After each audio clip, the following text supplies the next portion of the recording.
What's up, guys, and welcome back to the Founder Academy. I am Mark, the FUT founder. So, yeah, we're still playing a little bit of catch up here, guys. I have got the entire Future Stars promotion pretty much down into one video. I think that's going to be, for the most part, it. I'm hoping that we'll be able to play catch up and get caught right up by hopefully this week. If I can produce one or two more videos during the course of the week, I want you guys to be able to see my FUT Champs run from this previous weekend that we just finished. You guys see whether I do or didn't get anything good, but I want you to see how our team is doing and how we're progressing, and whether we can actually get better than 9-9, which we had on our first FUT Champs run, I guess, from a couple weeks ago. So, what you guys are seeing here before we jump into it with all the Future Stars promotion and SBC stuff, I just wanted to again thank everybody for following the channel. But if you are new to the channel, please hit that subscribe button down below, and then leave any comments. And also, if you could like the video, that's greatly appreciated. So we'll address some of the comments later on in the video. So let's jump right in here. What you guys are seeing is our Future Stars. I think we started off with the token system. So the token system I'm a big fan of in terms of all the promotions. I don't necessarily engage with every single one of them, but I'll do enough to just meet whatever I'm trying to accomplish. So in this case, I just wanted the 85 by 10 because I don't care about like Conor Gallagher or any of the other Future Stars that were out. So we did the 85 by 10. It will give us some fodder that we'll use for future SBC. Didn't end up getting anything good. We got Jordi Alba's in for me that I think I still have in the squad. I just feel like I'll eventually use him in something, but I don't know what, and I just haven't been able to put him into an SBC yet. Then we ended up doing the Tanganga, which was very valuable SBC. Having a left back that's English is going to I feel like it's going to come in handy at some point. We don't need a right back because we already have Kyle Walker, so I decided to take the left back version. I like the fact that they did a left-footed one and a right-footed one. I thought that was a really cool little addition to make those cards unique. Then we did this Neymar, the flashback Neymar. So Neymar is an interesting one. I don't generally love Neymar in FIFA. I know a lot of people do. Usually it's because he's five-star. He is Neymar. People really like this dynamic picture. I hate it. I hated back when he had that weird haircut. But whatever, it is what it is. It's a super cheap SBC, and it's a way to get a really cheap Neymar. Now, I actually think that the gold version of Neymar is probably just as good, just because he's got the 5-star, and his shooting's a little bit better. This version is just like, it's cheap, and he was jacked up in certain areas, and he is super quick. So you can put an engine on him or a hawk on him, and you pretty much have maxed out pace and everything you need. But we'll come back to Neymar in the future. I had him. I put him in the squad. I ended up using him. And then I took him out because I was just like, I'm not that interested in him. We brought him back in for our recent FUT Champs run, and he played a lot better. So we'll address that in the future. I don't want to spend this whole video talking about that Neymar, but we did do it, so you know that he's in the club. That Calvert-Lewin was a really interesting one. We had a bunch of fodder. I had a couple duplicates, didn't have anything to put it in, just did it to get an 89 rated card and get rid of some of that fodder that was sitting in the club. Took him, didn't do anything with him, used him for some objectives, and he's actually a really fun card. So I mean, it's obviously too late to do him now, but I did recommend that if you did do it, that you give him a try, because he is very, very good, and you will need him for like really stupid token things and objectives where you got to score headers and stuff like that. He is a heading machine. And his pace and his agility, even though they're not fantastic, are very good. So he is usable. I wouldn't recommend putting him in a FUT Champs team, but he'll do the job. So a cool card. He was really cheap, relatively cheap to get. But if you had some extra fodder, you can definitely do him for quite an affordable price. So those are all the SBCs. This is our first foray onto the PS5. Excuse me. The PS5 now... When I got this thing, I paid like a scalper price, which was not something that I wanted to do. The PS5 was just something that was kind of hanging over my head. I kept looking, and I got really frustrated because they would release these things. I was following a bunch of Twitter accounts that were just like, PS5 release, blah, blah, blah, blah, blah. And it would be on Walmart or Costco or wherever. And as soon as I'd go onto the tweet, it would be sold out. And I kept coming up with L's, right? I was getting so frustrated with it. And then I had a friend who, it's a friend of a friend, and they were selling one. So it was a relatively affordable price. It wasn't exactly like what I wanted to pay, but you know, nowhere had places that I trusted. I don't like buying electronics on the secondary market just because if it's broken, what are you going to do? You know, call the guy up and be like, you sold me a broken television or a broken whatever. You can't do anything. You're stuck with it. And for this price, I didn't want to take any risks. But when I found out who it was and the guy seemed legit, I decided to buy it. Anyway, the reason I bring all that up is I had really high expectations for this. So because I spent so much, I wanted to, you know, have a really good gaming experience. One of the reasons that I finally caved was I wanted to play co-op with my friend Nima, who we play quite a bit. I haven't been able to do it because he got one on day one. His girlfriend got it for him for Christmas, or his wife now, excuse me, bought it for him for Christmas not this past Christmas, but the prior one. So he's had it for a long time. So I haven't been able to play with my friend, and I like playing co-op. Co-op's a really fun mode to play. So decided to finally bite the bullet and get one. I was just getting irritated at all the L's, and from everything that I'd heard, I really don't believe that these are actually going to be on shelves readily available for at least another year, right? I think there's going to be chip shortage for a while, and I also think the demand is so high that if they're still selling out instantly online, they're not even going to see the shelf before people buy them.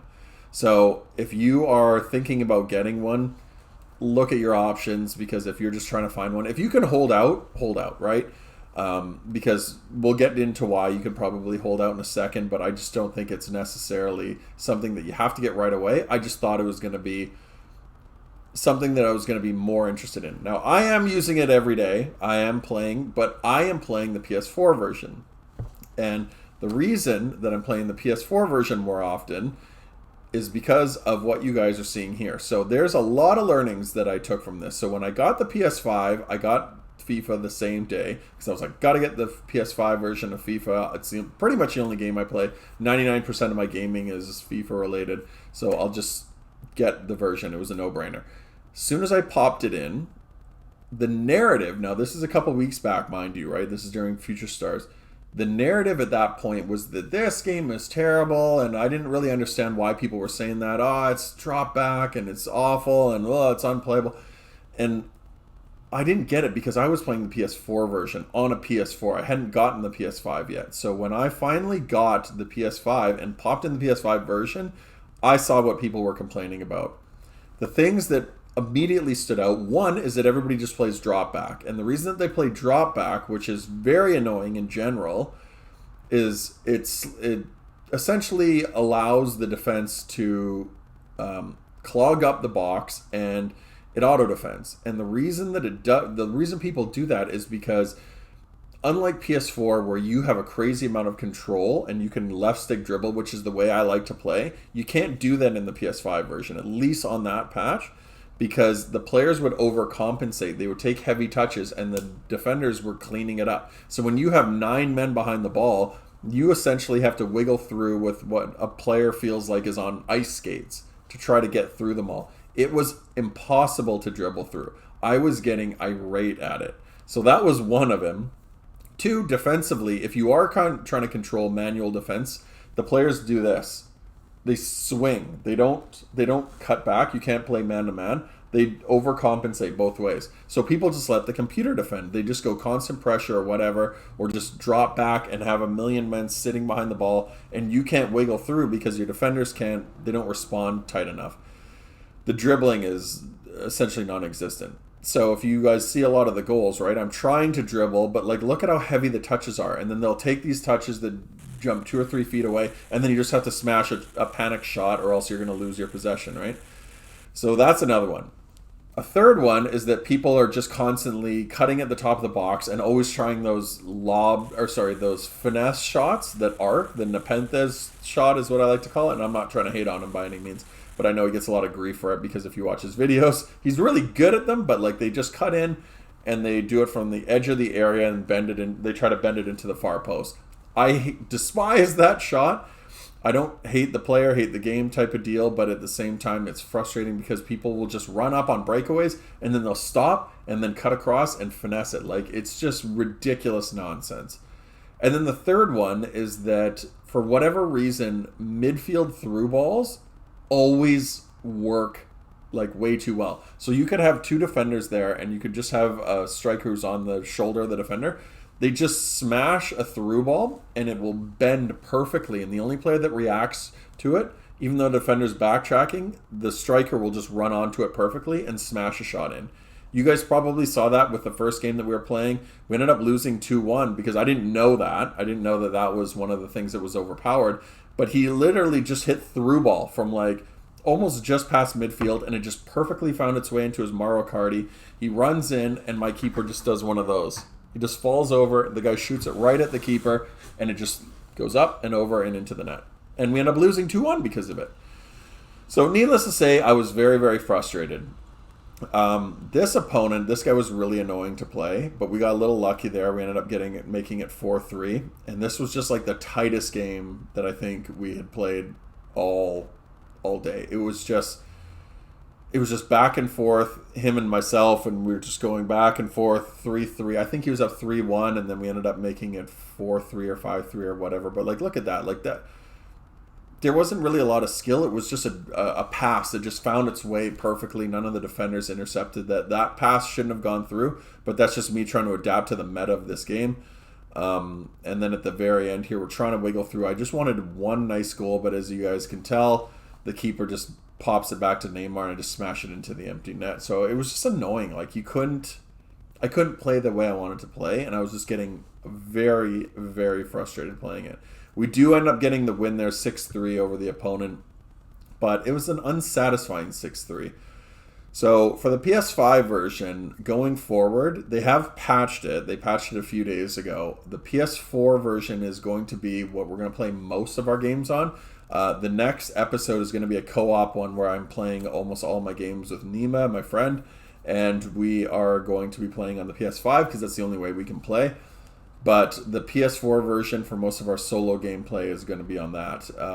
I think the patch seems to have addressed some of the issues. It seems like you can dribble a little bit better in that version, but I still don't think it's as good. I think the PS4 version is a lot more responsive. The problem with the PS4 version is it's rat hell.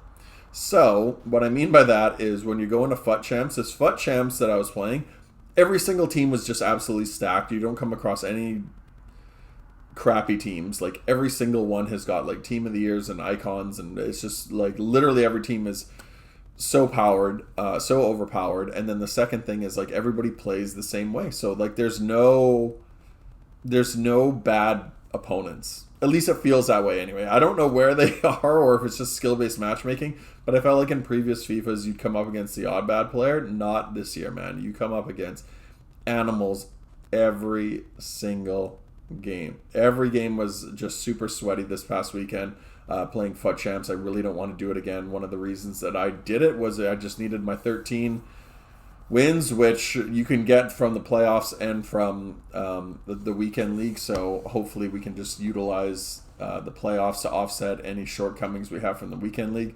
But you guys will see that in the future episode.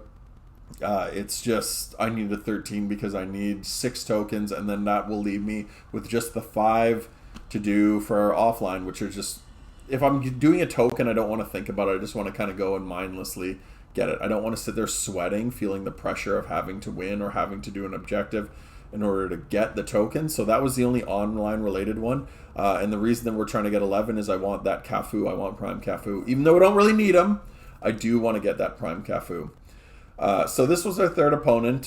He had a really good team. This Kenny Dalglish. Every time I see Kenny Dalglish, guys, for whatever reason, I just know he's going to score goals against me. I don't know why. He's one of the only cards that causes me absolute nightmares. Not Hullet, not Eusebio. I don't come across a whole lot of Eusebios, but none of them. For whatever reason, Kenny Dalglish, if I play him, almost guaranteed that the guy's going to score a goal.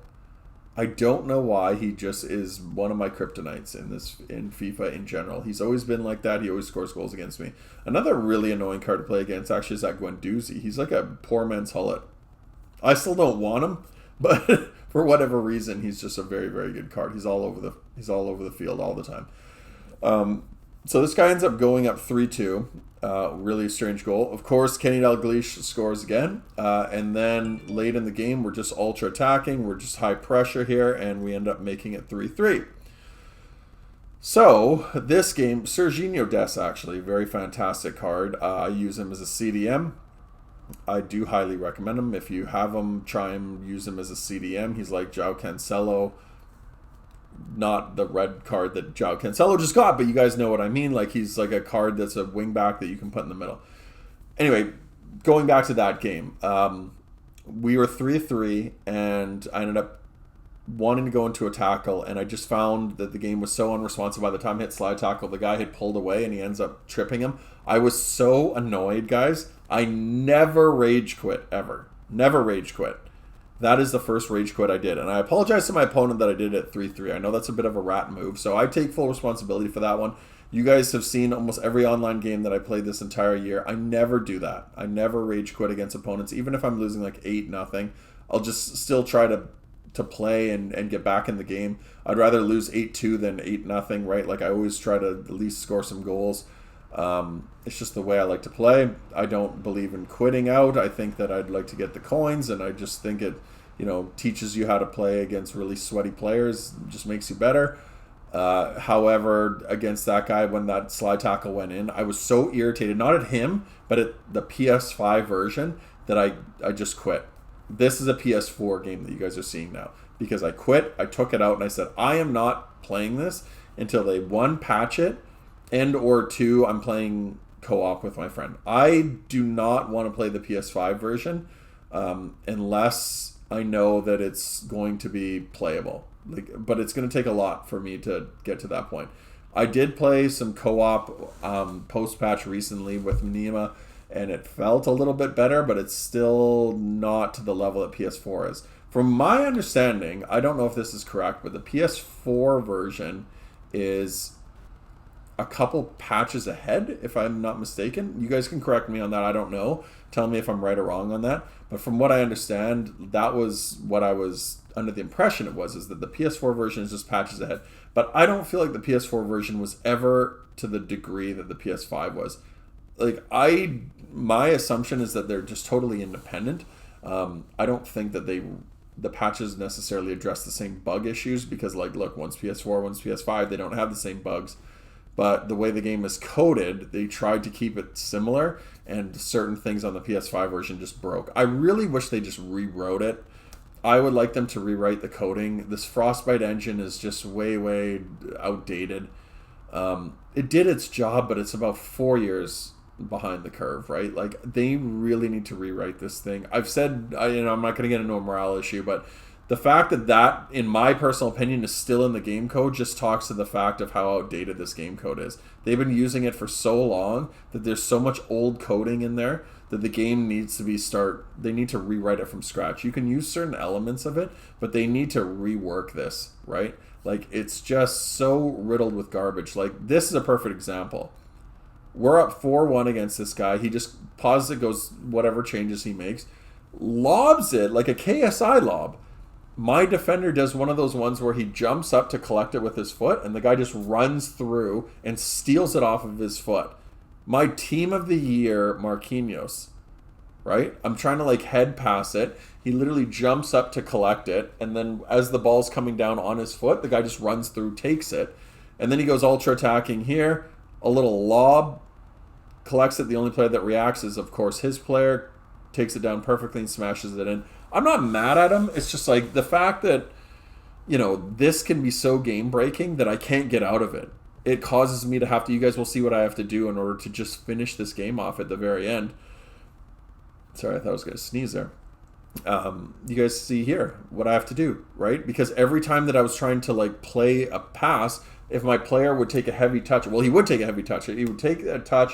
He'd either go inside or outside, and the defender would just come running through. Didn't matter which way I turned, his defender would just come through. My player would ragdoll over or fall over, and he'd be away with it, and he'd counterattack. So I had to take the ball off the kickoff, get it down the wing, and literally walk the ball up and down the wing like a total rat just to kill off the clock. Because if I turned that ball over, he would come right down and score again.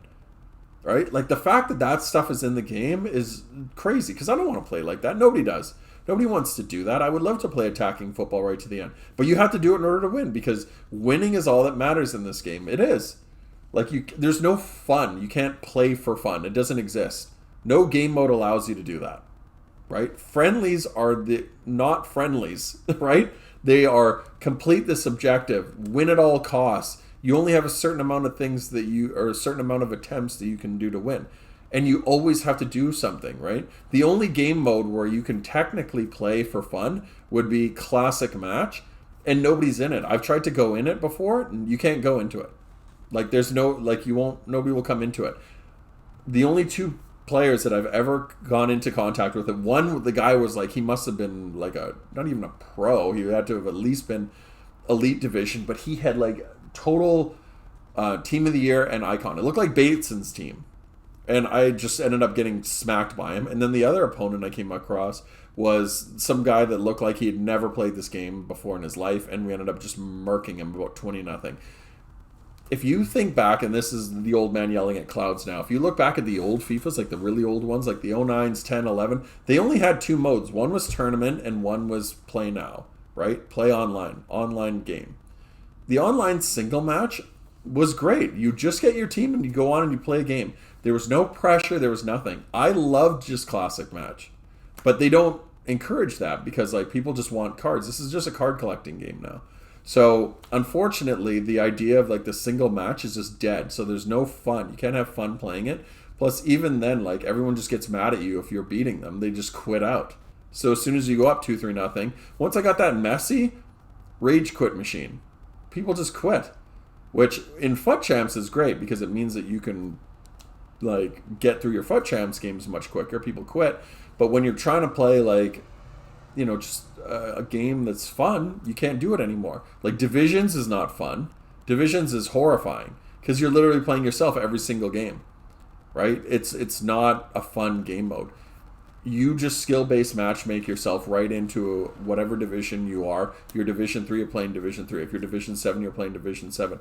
It's unfortunate. I wish they would just bring back like the classic match, or just, you know, make classic match more prominent. I think a lot of the fact that people don't play it is because it's buried. They don't really know that it's there and they don't think about it. I forget about it, but the reason I forget about it is because they've continuously buried it. It used to be like the first default thing. Play an online match. You just go in there, you get matched up against some random person. No elo. You could come up against a beginner. You could come up against a Div 1 player, but that was the fun, is you didn't know what you were going to get. You were just coming up against random stuff.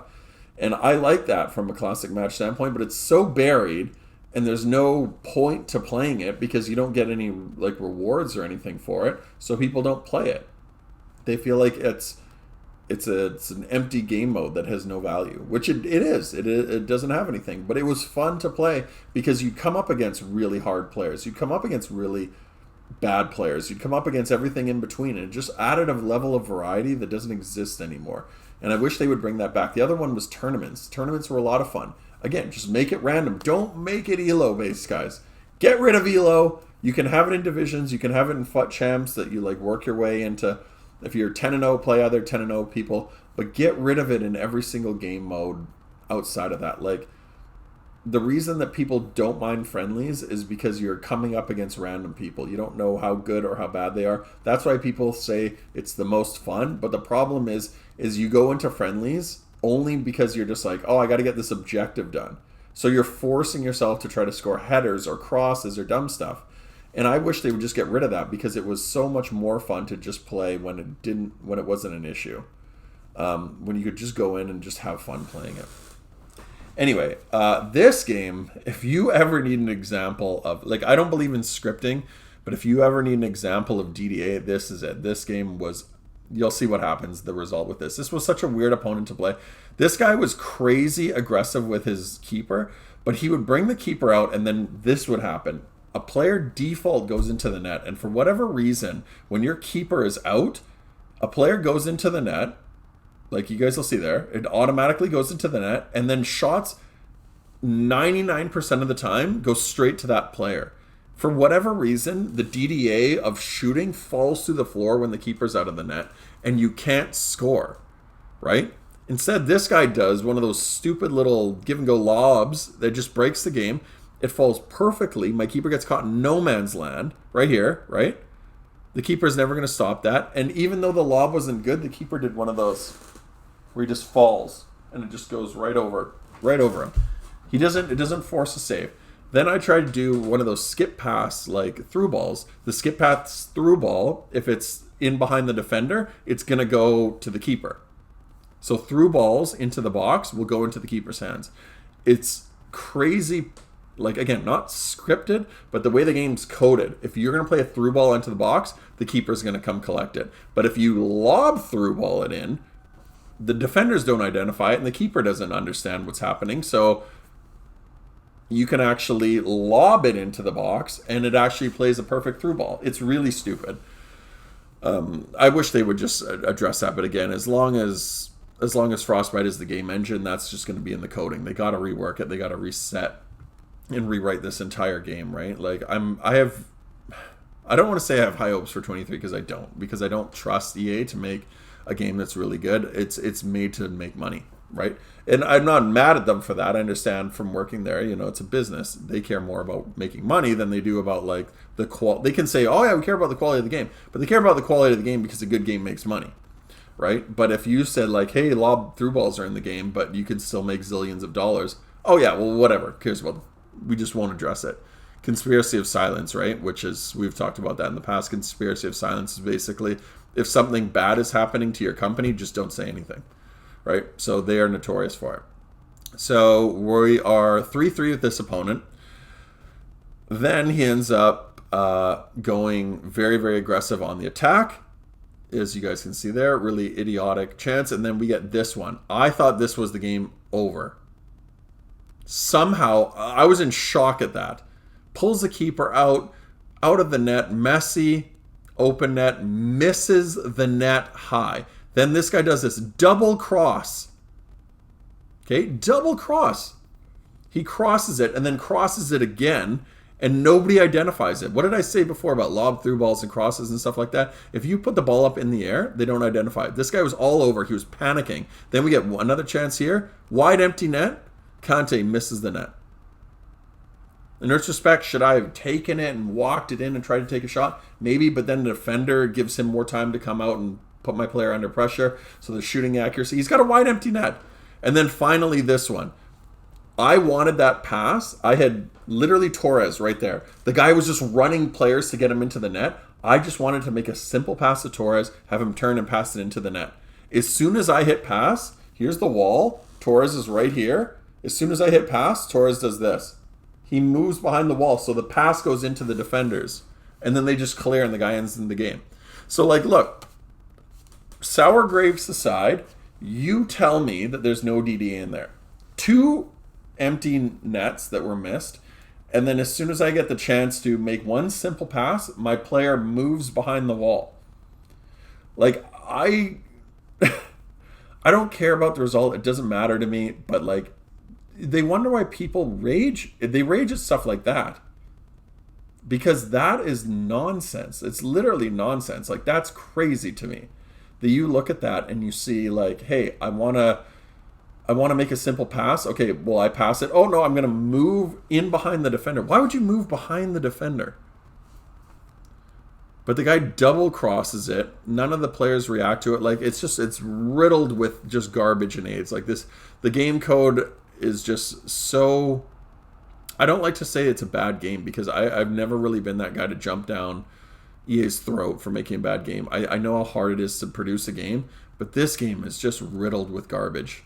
Riddled with it, man. It is just so frustrating to play. And it's caused people to just play like just rats because that's what you have to do. And you have to play like a rat because you have to win. And in order to win, you don't get good cards, right? So yeah, I mean, I'm out of breath just like getting frustrated watching this stuff back. And then you add in things like PS5 being unplayable in terms of like the ability to play through the ice skate factor that they have, right? Like, look at this. Auto jumps over the players. Like, that type of stuff is just so asinine, right? Like, it's just terrible. I was playing pure rage. So this game, the first part of that, I will take full credit for because I was so irritated from that last one. I just went like, I was trying to force the ball up. What I like to call always forward gameplay. It's the worst thing you can do in FIFA, which is very predictable. It's like literally get the ball, just turn and pass it forward. I see it a ton. Streamers do it, guys do it, and then they sit there complaining, oh, how come you don't make that pass, De Bruyne? It's just like, it's because it's predictable. You literally get the ball, turn, and you pass it forward, and the next thing you know, it's up, gets to the striker, and then you're trying to work your way through with the striker, past 4 defenders, and then they get mad that the striker doesn't have the ability to beat 4 guys. So I've never played like that, but I was doing that in that first little bit. That's why that guy had so many chances. I'm thankful that he wasn't that good, and he ended up squandering them. But we are down 2-1 to this guy at half. However, I said, you know what, man, I got to get back to the basics here. We're not going to lose to this guy. Like, let's be real here, guys. This guy's not, we're better than him. We're not going to lose to him. So, you know what, cocky or whatever, call it whatever you want, guys. We're not going to lose to this scrub. We're not going to lose to him. Let's go and beat this guy, right? Should we just beat him, guys? Let's just go ahead and beat him. Here we go. Lionel Messi. Oh, no, nice save there. Just kidding. Bad slide tackle by Kaká. But yeah, like, we just need to pump a few goals in. This guy's not going to be able to handle the pressure, right? So let's just go ahead with Mauro Icardi and just drive that low into the near post. And let's just get that 3-2 lead. And then let's just get a 4th one for insurance, okay? Should we do that? I think we should, right? Let's just go ahead here. Lionel Messi, cut in. Oh, off the post. Just kidding. We don't need that one anyway. We didn't want that one. We'll just make it humble. 4-2, just because I want to give myself a little bit of breathing room. Kaká, a little in and out. How you doing? Pass inside. There you go. Nice little finish from Mauro Icardi. 4-2. That's all we need, guys. We only need 4-2, right? We're not going to lose to this scrub. How dare you think you're going to beat me? But I do want to end this video with a comment. So this is from one of the previous episodes. Gentleman SLM McGee. Welcome to the channel, McGee. He said, I'm new to your channel and appreciate the content you're making. One observation, you were second man pressing with your CBs almost every time he broke through away on goal. You were pulling out your back 4 out of line. If my opponent was trying to consistently hit me with through balls on the counter, I make sure to manually control the center back to fall back from the ball. And it kind of goes on from there. You guys know where I'm going with that. I was basically pulling players out of position. So I apologize, McGee. I'm not going to read the whole comment just because we're running a little low on time here. But I appreciate you bringing that out. So the one thing I did want to say is I wasn't aware that I was doing it as much as I was doing it. But one of the things that I always, and this is maybe just being a little defensive, is one of the things that I've always prided myself on is my ability to manually defend. So I like putting my players under a lot of pressure. I don't believe that 95% of the FIFA community can handle pressure. They don't like pressure. They like being able to sit back and control. So when it comes to defense, I like putting guys under. I don't like sitting back and dropping back. So I appreciate what you're saying, which is keep shape, keep formation. But the one thing with that is I want my guys to always be constant pressure. The only reason I don't do constant pressure as an actual tactic is because it drains your fitness. But I manually will put a guy in a one-on-one circumstance because I want him to have to work. If he's going to score a goal, I want him to have to work for that goal. So that's generally why I like to do it, just because I like a super high pressure defense. I don't like sitting back. But I do appreciate you bringing that out, because it's something that I will try to keep my eye out for, bringing my center backs out of position. If I find that my center backs are getting out, I'm going to try to switch and let them get back into their natural shape and let my midfielders, my wing backs, do most of the work. So that is going to be the end of the episode, guys. I appreciate you sticking with me to the very end. And until next time, guys, take care. Peace.